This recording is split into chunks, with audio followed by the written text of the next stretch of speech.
Dan untuk membincangkan dengan lebih lanjut lagi persiapan Harimau Melaya, kita bersama wartawan Zulhelmi Zainal Azam. Hai Zul, Assalamualaikum. Waalaikumsalam Dayang. Akbar. Lama Sihat? tak jumpa Lama tak jumpa. Rasa macam jumpa dekat TV je. Okey.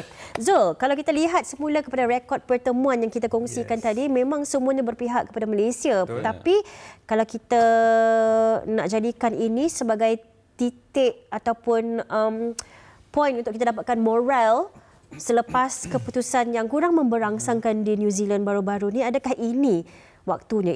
Inilah masanya, Zul. Ini juga matlamatnya Dayang, sebab kita bukan saja nak meraih kemenangan motivasi, kemenangan meyakinkan untuk menghadapi kejohanan lebih penting selepas ini, tetapi pertemuan menentang Laos ini lebih bersifat kepada persediaan untuk kejohanan Piala ASEAN. Itu juga diakui oleh Jurulatih Paumati ketika sidang media latihan hari pertama kem latihan pusat sebelum ini, yang mana dua peranan ini mempunyai objektif berbeza. Laos berada di ranking ke-187 dunia adalah persediaan untuk ke Piala ASEAN, tetapi untuk India yang berada di ranking ke-125 dunia sebelum ini adalah untuk bersifat kepada kelayakan Piala Asia yang akan berlangsung awal tahun depan.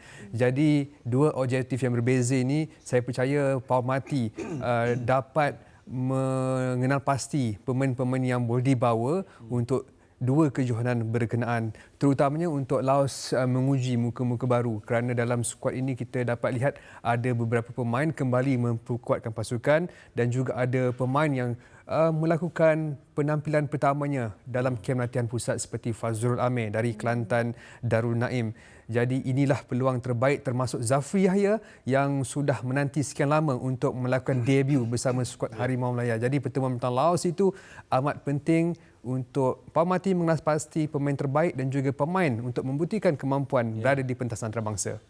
Baik. Saya ingin menarik perbincangan kita.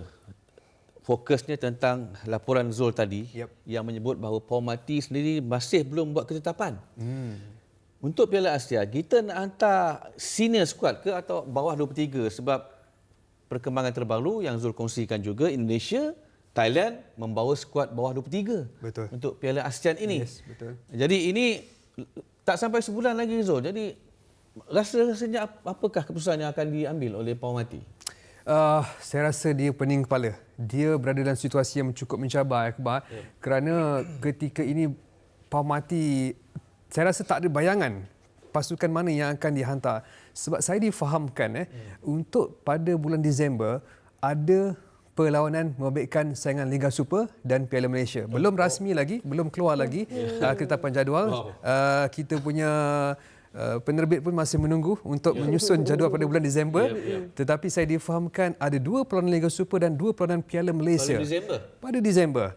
Dan akan bertembung bersama dengan saingan Piala ASEAN. Jadi jadual yang padat menyukarkan pelepasan pemain berlaku untuk kelab-kelab di Liga Malaysia. Jadi ini menimbulkan persoalan. Jika tidak ada pemain dilepaskan, siapakah pemain yang akan beraksi? Kita ambil contoh pemain baru 23. Pada bulan Disember juga akan berlaku Piala MFL. Pemain skuad baru 23 tahun. Jadi kalau pasukan tidak melepaskan pemain, juga tidak boleh mendapat pemain baru 23. Berat. Itu yang akan menyukarkan Persatuan Bola Sepak Malaysia FM ketika ini, dan saya percaya mereka sedang mengenal pasti jalan terbaik, solusi terbaik untuk mengumpul dan mendapatkan pemain-pemain yang untuk dibawa ke kejohanan berkenaan. Dan yang pastinya pemain daripada Johor Darul Takzim dan Selangor sudah diumumkan, saya melihat berkemungkinan besar tidak akan menyertai kejohanan Piala ASEAN ini. JDT dan Selangor. JDT dan Selangor, dan kerana mereka sudah menyatakan dengan lebih awal tidak akan melepaskan pemain di luar kalender FIFA kerana persiapan persediaan ke Liga Juara-Juara Asia, walaupun pada bulan Disember tidak berlaku kejohanan berkenaan. Jadi satu cabaran yang sukar berbanding, saya kalau nak ambil contoh pasukan lain, negara lain, Vietnam misalnya mengumpul skuad terbaik dan kini melakukan persiapan di Korea Selatan, akan ke Korea Selatan skuad senior untuk Vietnam untuk menghadapi kejohanan Piala ASEAN ini. Kerana saya dapat tahu pasukan Vietnam cuba menarik balik keyakinan penyokong selepas pasukan ini berada dalam kemerosotan prestasi. Okey, Zul. kalau betul lah macam ni gambaran yang kita boleh predict untuk kejohanan Piala ASEAN nanti ya, adakah kita perlu meletakkan sasaran yang lebih realistik seandainya tiada pemain JDT, tiada pemain Selangor ataupun apa-apa lagi yang berlaku selepas ini? Apa sasaran yang paling realistik yang Zul lihat boleh diletakkan untuk ke Piala ASEAN nanti, especially bertemu dengan Vietnam yang hantar best team? Apa yang boleh kita expect, Zul?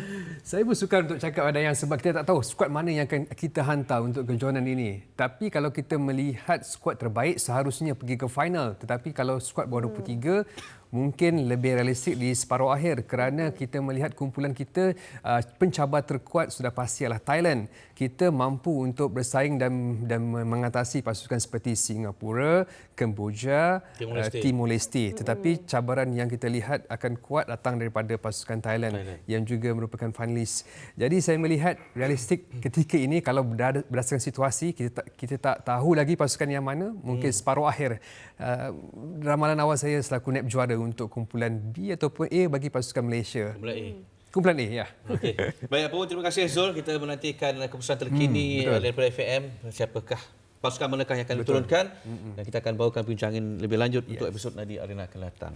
Alright, terima kasih Zul, dan kita Sama-sama juga Dayang dan nak Akbar. kongsikan kepada semua penonton, a reminder kepada anda semua, perlawanan persahabatan di antara Malaysia dan Laos akan berlangsung di Stadium Pat Bangkok pada 14 November ini jam 8.30 malam. Of course, di Nadi Arena kami akan terus bawakan perkembangan tentang pasukan kita dari semasa ke semasa dan anda boleh saksikan perlawanan ini secara langsung di saluran 122 HD.